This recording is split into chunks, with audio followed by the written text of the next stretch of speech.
hasta Plutón se ve, pero el meñique del pie no se me ve. Tengo un catalejo, cuando lo pongo al revés no se entiende, y lo pongo otra vez en su lugar, porque así es como un hijo se mira.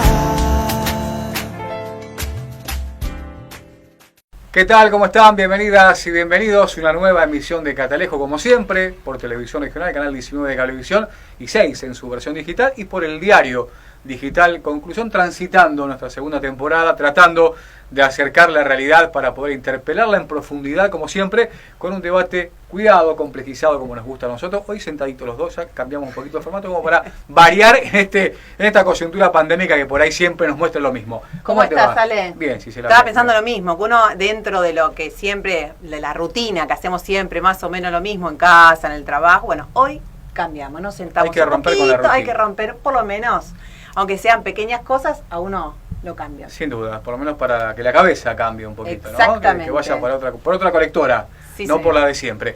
Bueno, hoy trajimos a un invitado de la casa, ya conocido, amigo, que hemos transitado juntos varios artículos Sí. periodísticos con esto que está ligado también a la salud mental, ¿no? Ujú. Más que nada con el tema que siempre pregonamos, que tiene que ver con el sedentarismo, tratar de no caer en el mismo, cómo Exacto. podemos acompañar la actividad física para tener una mejor vida, una cotidianidad diferente, y más en este contexto, pero hoy Sí. vamos por otro sendero. Exactamente. Hoy nos va a acompañar el psicólogo Federico Lande, el creador de los 7000 pasos. Hoy Así no vamos es. a hablar tanto de ejercicio, pero sí vamos a hablar de la cibercondría. Una palabra nueva, pero quizás no tan nueva, pero sí que empieza a estar en boca de todos y todas, ¿no? Así que estamos con Federico, que seguramente nos va a ampliar y profundizar. ¿Cómo estás, Federico? Gracias Fede, por estar. ¿Qué tal? ¿Cómo andan, chicos? Muchas gracias por la invitación y por querer tocar estos temas. Sin duda, es menester. Exacto. Cibercondría, cuando decimos así, vos decías, ¿no? Argumentabas, la gente por ahí no sabe por dónde va, pero cuando le decimos, ¿Tendrá algo que ver con la hipocondría, pueden pensar? puede venir por ahí también, pero eso todo es sentarse y qué, sentarse en la computadora a buscar a ver qué tengo porque me duele la espalda, me duele la cabeza, se me hizo esto en la Síntomas, rodilla. y que síntomas, también ¿no? muchas veces también deriva en la automedicación. Exactamente. Federico, a ver, ¿cómo empezamos a hablar de cibercondría? Bueno, qué interesantes los ejemplos. En cierto sentido, es verdad, esto tiene mucho que ver, hasta el sonido del diagnóstico tiene que ver con la hipocondría. Actualmente se lo conoce como cibercondría, pero no está mal llamarlo hipocondría digital también. Claro, Ujú. claro.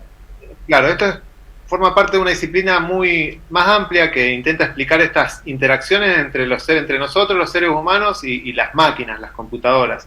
¿Qué efecto psicológico deriva de esta interacción? En el caso de lo que tiene que ver con googlear enfermedades, podemos decirlo así en general, hay algo en esto en el sentido de que hay como una duda, una incertidumbre sobre algún malestar físico o hasta algún malestar que puede llegar a ser también mental, y querer despejar la duda en Claro. Google, tal como si fuera qué jugador jugó de 9 en el Bayern Múnich en el 82, digamos. Claro. Es como, bueno, la calidad de la información es distinta. Acá Claro. cuando estamos hablando de enfermedades y de salud, digamos, la intervención es completamente distinta, y la interacción que tenemos nosotros con la computadora genera efectos totalmente distintos. En algunos casos el efecto más preocupante derivan, como vos decías, Gise, en la automedicación, pero previo a eso también hay toda una serie de fenómenos psicológicos que tienen que ver con el miedo, con la ansiedad, con la preocupación excesiva. Entonces, en esa interacción entre que yo tengo una duda sobre mi enfermedad y lo que me devuelve la computadora, aparecen todas estas manifestaciones emocionales. Ujú. Bien, y pensaba un poco, perdón, Ale, Sí. que tiene que ver con lo que estaba diciendo recién Federico. Uno intenta, ¿no?, en la búsqueda en internet, como para aliviarse, ¿no?, para estar más tranquilo. Por lo general, en mi caso, quizás lo particular, lo hacía por la noche, peor todavía, porque Claro, era en el carga. momento donde me iba a dormir. Y digo, Esa interacción. exacto, y después me daba cuenta que era todo lo contrario. Cuanto más información tenía, más nerviosa me ponía. Exacto. Ahí esa sensación de nerviosismo es que ya estamos hablando de la cibercondría. Si no estamos buscando solamente información en la cual tal vez debería relajarnos o en algún punto no generarnos más que eso. Bueno, una duda, una incerteza. Cuando ya genera problemas para dormir, que uno se pone como más, usando un término más compulsivo en la búsqueda Claro. de información, si te genera ansiedad, si te genera más miedo, ahí que ya esa interacción entre nosotros y la computadora en búsqueda de la información es disfuncional, deberíamos decir. Y Claro. si tiene que ver con enfermedades, ya va para este lado en donde, en definitiva, probablemente que la información, la sobreinformación genera dificultades.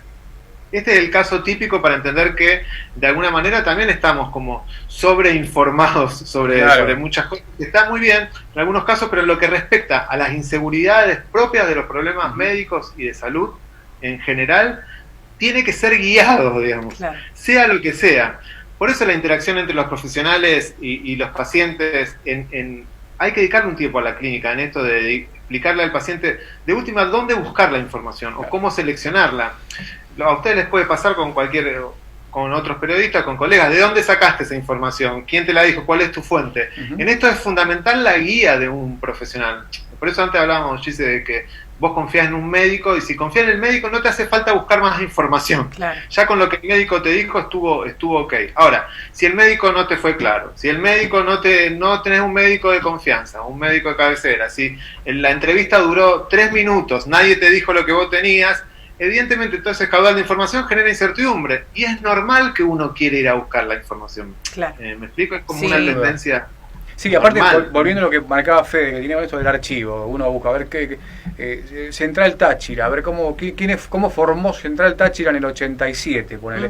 Vas a encontrar una información con fuentes, digamos, donde se puede corroborar tranquilamente, pero una cuestión que tiene que ver con la ciencia médica, con un diagnóstico que por ahí es mucho más amplio y que generalmente nos empuja, ¿no? La cibercondría, estimo yo, a buscar siempre y a esperar lo peor, y generalmente intervenimos hasta en foros, porque no es que vamos a buscar la página del doctor Cureta, ¿no? Para ponerle un nombre, sino que vamos a un foro y hay 10 o 20 digamos, personas que opinan diferente o han tenido O que ¿no? o diferentes casos muy síntomas, serios, como claro. ¿cómo no fue el doctor esta Claro. persona?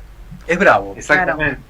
Exactamente. En los algoritmos y la información que al final nos devuelve, por ejemplo, Google, en general, en esos algoritmos, puede pasar cualquier cosa. Uno tiene que pensar que no hay mala intención en esa, pero no te devuelve cualquier información el algoritmo en lo que es la búsqueda de información. Te puede tirar nombres de clínicas, te puede tirar un diagnóstico mucho peor del que vos pensabas que te iba a dar. En general pasa eso. Cuando uno busca, por ejemplo, dolor de cabeza, inmediatamente lo primero que aparece es tumor cerebral, digamos. Claro. En ese sentido, probablemente el algoritmo que tiene que estar en mi computadora, algo de eso habrá descifrado y me tiró esa información. Claro. Es complejo lo que nos devuelve. Entonces, siempre, creo que lo mismo que ustedes decían, yo apunto siempre a los organismos oficiales, criticables por todos lados, pero, qué sé yo, la Organización Mundial de la Salud, a ver lo que dice, la Organización Panamericana de la Salud. Sí, con un respaldo X que uno pueda apoyarse para criticar o para avanzar judicialmente si es necesario, digamos, ¿no? Un lugar de respaldo, ¿no? Por ejemplo, lo mismo esto. Ahora, en lo que tiene que ver con el sistema de salud y la cibercondría en particular, esto que hablamos de que es primo hermano de la hipocondría clásica, pensemos que más del 10% de la población es hipocondríaca, y si le sumamos como este arrebato informativo que tiene que ver con el coronavirus, detectamos rápidamente que las preocupaciones y los miedos y las inseguridades vinculados a tener alguna enfermedad aumentaron notablemente. Entonces, en un contexto previo a la pandemia ya había un 10% o más del 10% de la gente que era hipocondríaca, sumamos ahora el tema de la pandemia y el desconocimiento. En general se sabe mucho, pero todavía falta mucha información sobre el coronavirus. Claro. Entonces, todo esto ha hecho como una especie de que el público en general se volcó a buscar información sobre enfermedades. Antes estaba mucho más restringido al hipocondríaco y ahora todos salimos a buscar enfermedades. Es cierto. Exacto. Ahora pensaba un poco lo que decía Federico en torno a los síntomas y a esto del coronavirus. Digo, porque el hipocondríaco siente el síntoma. O sea, siente realmente que tiene dolor de cabeza o que tiene dolor de estómago o que la espalda. Bueno, con el coronavirus, que aparte estamos rodeados de muerte, de información pesada todo el tiempo, imagino que también con esto de la cibercondría sucede lo mismo. O sea, empezamos a creernos lo que estamos leyendo. Exacto, acá ya hay principios que tienen que ver propiamente con el procesamiento mental de la información. Esto es, no es que no hay una sensación física, hay una sensación, hay un malestar, hay un síntoma, podemos decir, y la interpretación que hacemos de eso, en general, si es muy irracional o si es muy excesiva y preocupante o si se vuelve como algo obsesivo, esa sensación empieza como a crecer. Claro. Es como que el pensamiento le da la fuerza a la primera sensación como para que empiece a crecer. Entonces, ingresamos en un círculo vicioso mental. Nosotros mismos, con nuestros pensamientos, aumentamos las sensaciones físicas. Lo que puede llegar a ser un dolor de estómago se puede muchas veces derivar a lo mejor en una internación, porque probablemente solamente a lo mejor era una úlcera. Claro. Y la interpretación, la sensación es que es algo mucho más, que aparece un temor. Entonces la desesperación genera un poco esto. ¿Cómo generamos la desesperación? También en qué cosas nos decimos a nosotros mismos. Hasta ahí era la hipocondría clásica. Claro. Que la influencia de los pensamientos. Ahora, tenemos como un segundo cerebro que nos da información. Tengo mis preocupaciones, exagero sin darme cuenta, por supuesto, no hay mala intención de uno, los pensamientos negativos incrementan las sensaciones, sumado a un caudal informativo que la giganta de alguna manera. Claro. Entonces, y personas que también colaboran, ¿no? Porque siempre tenemos a alguien cercano que nos fomenta aún más este miedo y la necesidad de estar buscando estas cosas, ¿no? Exacto. Si hay algo que tiene, una de las emociones que tiene esta particularidad es el miedo, que es una emoción contagiosa. Claro, tal claro. Es de las más como preocupantes a la hora de poder dominar, porque es fácilmente, ¿cómo les puedo decir? Somos fácilmente influenciables por el miedo, todos los seres humanos. Entonces esto también tiene implicancias en nuestra mente, digamos, evidentemente. Sin duda. ¿Te parece ir a pegar corte? Dale, me parece perfecto. Estamos haciendo Catalejo, aquí por esta casa, Televisión Regional, por el Diario Digital Conclusión. A la vuelta seguimos charlando con Federico Lande. Dale. Esto de la cibercondría, apasionante. Sí. ¿Quién no ha pasado por ahí? Hay pocos para mí, ¿eh? Sí. Todos hemos tirado ahí una googleadita de algo, hay gente aunque sea mínimo. Hay algunos que son más o menos fanáticos y como en eso de la búsqueda, pero casi todos han tenido alguna entrada. Totalmente. Ya regresamos, dale. Dale.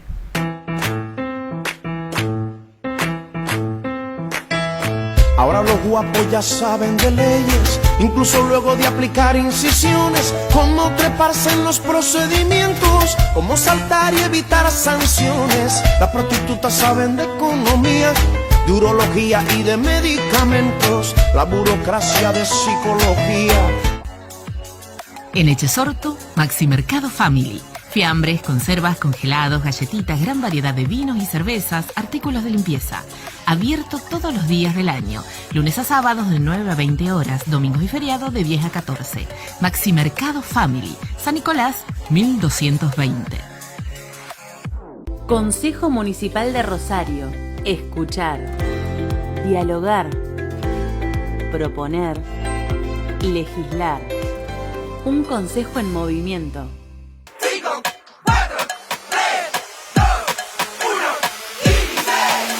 Son solo 6 pasitos, Kini 6. 6, 5, 4, 3, 2, 1, Kini 6.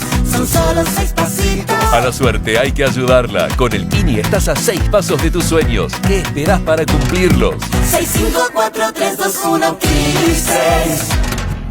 Muy bien, estamos de regreso haciendo Catalejo. Todo suyo para seguir charlando con Federico Lande. Usted que por ahí le gusta esta temática, la profundiza. Se ha charlado con Federico también. Hablando con otro amigo psicólogo, me acuerdo que te dije una vez, vos las notas las buscás, por algo las buscás. Claro, y es verdad. Me interpelaba a mí porque digo, che, Fer, ¿podemos encarar por esto? Y un día dice, esto a vos medianamente te está pegando por algún lado y querés saberlo y lo convertís. Bueno, claro, son inquietudes que uno tiene que lo trabajamos también. Trabajamos y lo convertimos en artículos periodísticos para que la gente también, porque sabemos que aparte no es algo individual, sino que es un padecimiento colectivo, ¿no? Bueno, vos sabés que hablando de esto, cuando hacíamos la nota en conclusión, ¿no? con Federico, mucha gente me decía, bueno, completamente de acuerdo, y me basó un caso particular que le mando un saludo a Ingrid, que me decía, a mí en mi caso coincido completamente, porque ella tiene a su hijo con síndrome de Cantú, y dice realmente hay que saber dónde se busca la información. Yo eso lo aprendí con el tiempo, pero en mi caso también la tecnología ha servido para, por ejemplo, encontrar a personas en el mundo con síndrome de Cantú y armar redes. Pero bueno, ella hacía esto, hincapié en esto, en la importancia de hacia dónde nos focalizamos. Por eso también está bueno lo que dice Federico, que también el profesional puede guiarte en una búsqueda como para seguir. Sin duda. Sí, eso es lo que yo intento proponer, que seamos los profesionales de la salud junto con los pacientes los que busquemos la información. Por lo menos en lo que respecta a este tipo del lado A y el lado B, o el lado bueno o el lado malo de la tecnología, en esto la tecnología no tiene nada que ver. Somos nosotros los que en algún punto somos usados por la tecnología cuando debería ser al revés, una herramienta para nosotros. Esto también tiene mucho que ver con una disciplina que no es nueva, tiene más de 50 años, que es una especialidad ya dentro del área de la psicología, que es la ciberpsicología. Es la ciencia que se dedica a estudiar estos efectos o esta interacción entre nosotros y las máquinas. Claro. Bueno, esto es como histórico. Desde la ciencia ficción, el cine siempre adelanta muchísimo todo esto, pero bueno, no sé si se acuerdan de la película Blade Runner, por ejemplo, para decir una entre otras, claro. que ya es la relación con los robots y demás, se viene escribiendo hace mucho.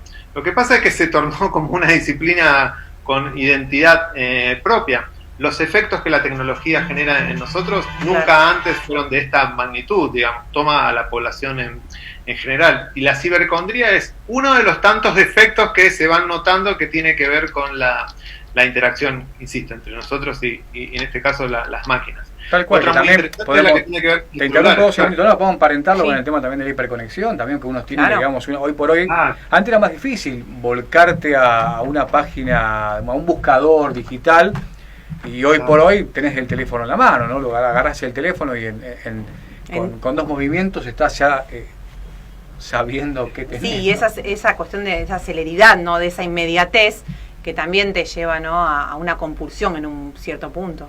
Uh-huh.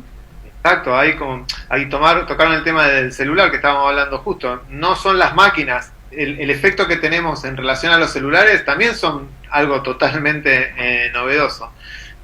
Hace poco leía que, digamos, el tema de las redes sociales y demás tiene mucho más que ver con la sociología y la psicología que con la tecnología, el impacto que genera en nosotros, por ejemplo, las redes sociales.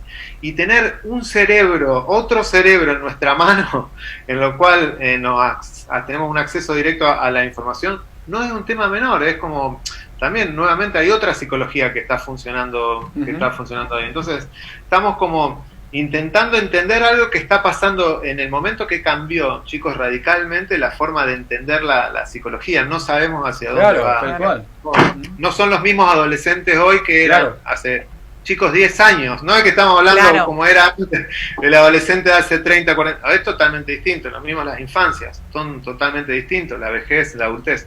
Está cambiando todo. Por eso es tan apasionante también. Tiene ese lado que es curioso. Que es necesario sin dudas que la medicina hegemónica rompa, ¿no? este bloque, no solamente en la práctica, sino también cuando se forman a los profesionales de la salud, porque ahí es cuando vemos que hay un montón de profesionales que no son gente grande, gente joven, pero que está en otro dial completamente. Sí.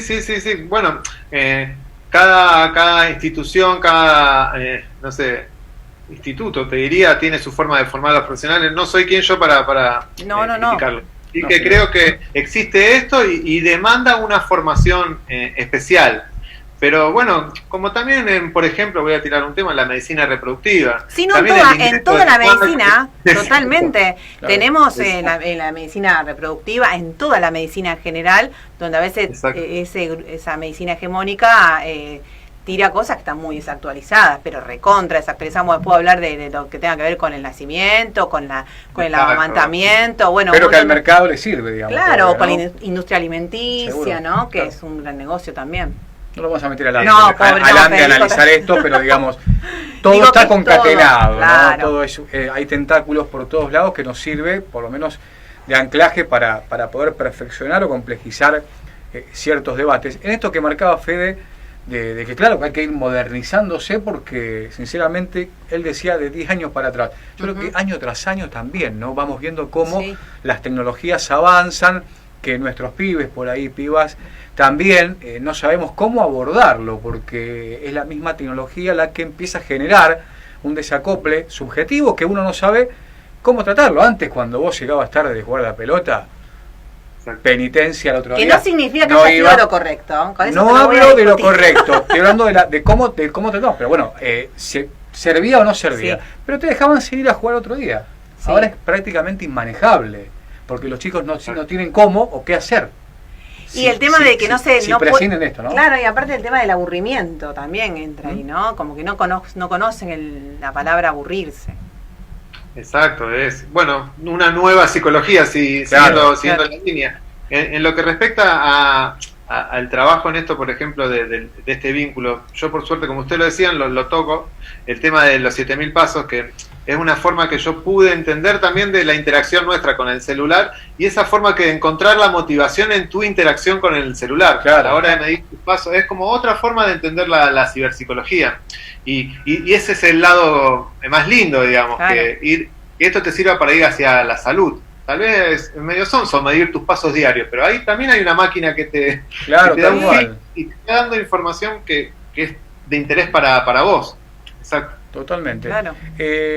No, quería preguntarle a Fede, en esto de ida y vuelta, ¿cómo podemos hacer para tratar, digamos, de tener algunos tips a la hora de estar ahí con la computadora o el teléfono en la mano, decir, acá voy a poner un freno, no voy a buscar la sintomatología o qué puede referenciar la misma en internet? ¿Cómo podemos hacer, si existe, ¿no? un ejercicio previo, ¿no? O un freno, es O igual, un está freno, cayendo. claro.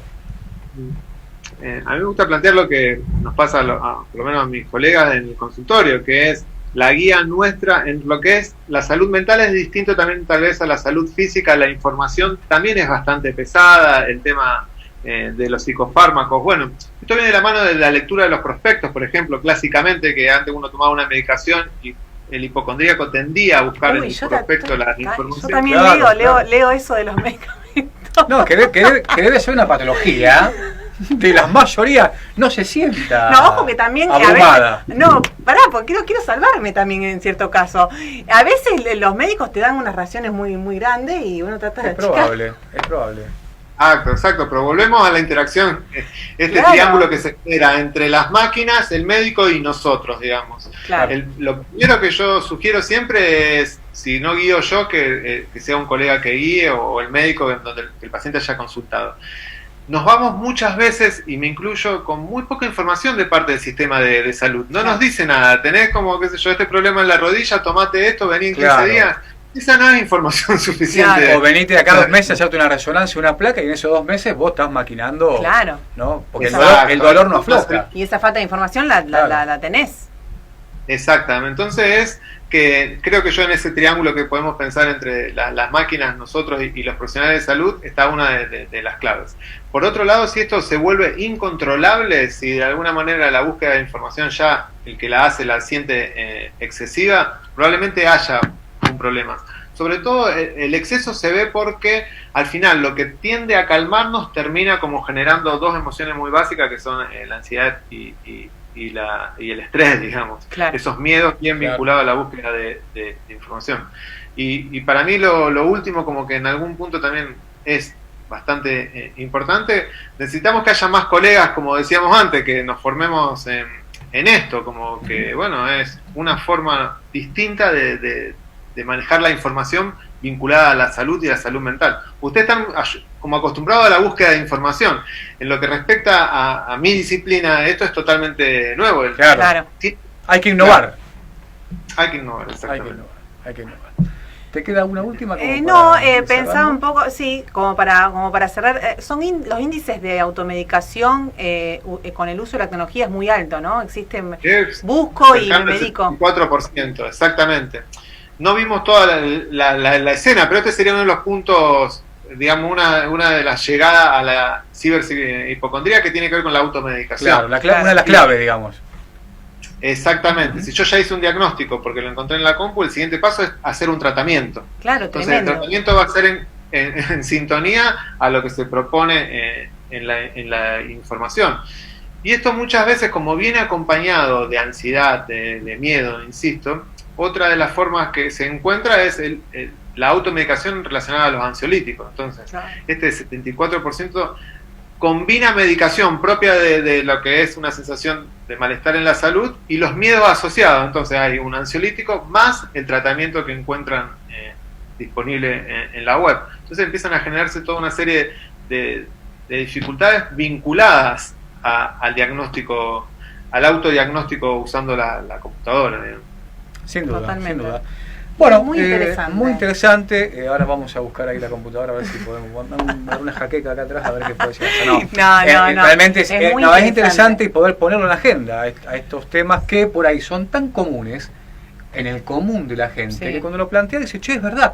Pero bueno, sucede masivamente, pero no hay pocos trabajadores de la salud mental como Fede que por ahí lo ponen en discusión. No, me parece muy interesante. Bueno, agradezco tu tiempo para explicar con detenimiento. Y bueno, invito también a que sigamos esta charla más adelante, con seguramente más avances también. Y me parece muy, muy interesante. Y te vuelvo a agradecer. Bueno, Fede, gracias por el tiempo.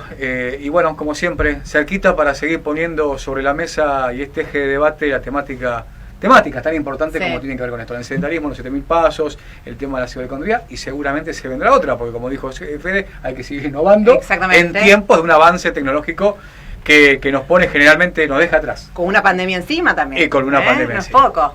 Fede, gracias, viejo. Gracias, quédate ahí en línea que ahora hacemos una fotito digital para las redes.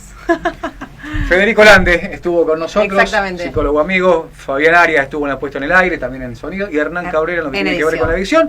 Nos reencontramos la semana próxima. Dale, nos vemos. Por acá, por Televisión Regional, por el Diario Digital Conclusión, con más Catalejo. Chao. Chao, chao.